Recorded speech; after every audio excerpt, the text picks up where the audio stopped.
जय गुरु जी। संगत जी, सत्संग सुनते हैं गुरु जी महाराज का। ये पंजाब की बात है। जिन दिनों गुरु जी पंजाब में रहते थे तो वहाँ पर बहुत सारे लोग जाते थे। एक फैमिली भी बहुत श्रद्धा से वहाँ जाती थी। उनमें एक उनकी बेटी भी थी जो कि 15 साल की थी।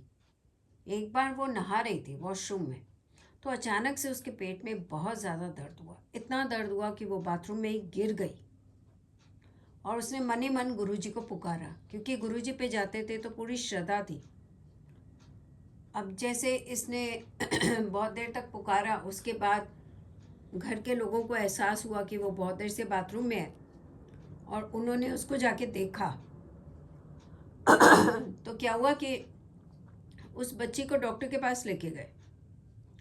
तो डॉक्टर ने कहा इनको तो काफ़ी यूट्रस से ब्लीडिंग हुई है, इनके तो अंदर यूट्रस में कुछ है, तो ऑपरेशन से ही निकालना पड़ेगा। अब क्योंकि फैमिली बहुत ही श्रद्धा रखती थी गुरुजी महाराज पे, तो वो गुरुजी के पास गए, गुरुजी महाराज से पूछा। गुरुजी ने कहा ऑपरेशन करने की कोई ज़रूरत नहीं है और उनको प्रसाद खाने को दिया।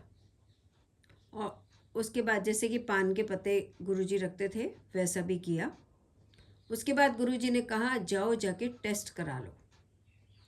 इन्होंने टेस्ट कराया तो डॉक्टर हैरान हो गए कि 20 घंटे पहले जो कुछ था अब कुछ भी नहीं है। वहाँ पे कोई ज़रूरत ही नहीं है टेस्ट कराने की, कोई प्रॉब्लम है ही नहीं। इस प्रकार से गुरुजी ने उनको ब्लेस किया।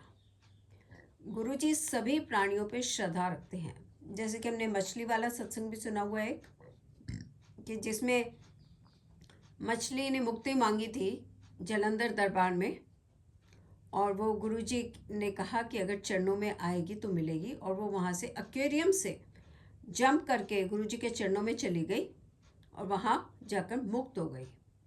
इसी प्रकार से गुरुजी कीड़ों का भी बहुत ध्यान रखते हैं कि जैसे हमने सुना है कि रघुवीर अंकल को गुरुजी ने एक बार अपना प्रसाद बचा हुआ दिया और वॉश करने को बोला, तो उनको लगा कि कहीं ये मतलब बचा हुआ है तो मैं ही खा लूँ, आशीर्वाद मिले, तो उन्होंने खा लिया। वापस आके गुरुजी ने थोड़ा इस तरीके से बोला कि मैंने तुमको धोने के लिए बोला था।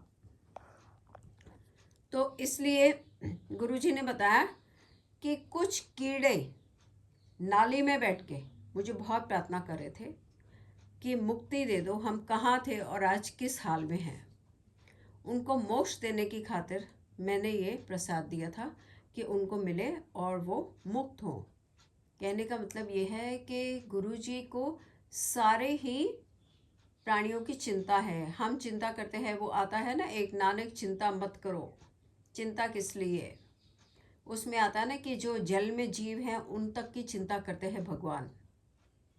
तो हम अपने कर्मों को देखने के लिए, भुगतने के लिए इस धरती पे आए हैं, मगर चिंता छोड़ दें, गुरुजी को समर्पण कर दें। जहाँ पूरा ही सरेंडर है, जो हमें लगता है कि हम कर रहे हैं, एक्चुअल होता चाहे नहीं भी है, लेकिन अपनी तरफ से गुरुजी पे छोड़ दें। गुरुजी हर चीज़ का ध्यान रखते हैं, हमारा भी ध्यान रखेंगे और रख रहे हैं। ऐसे गुरुजी महाराज के चरणों में दंडवत प्रणाम करते हैं संगत जी, और सब मिलके कहेंगे जय गुरुजी, शुक्राना गुरुजी महाराज का।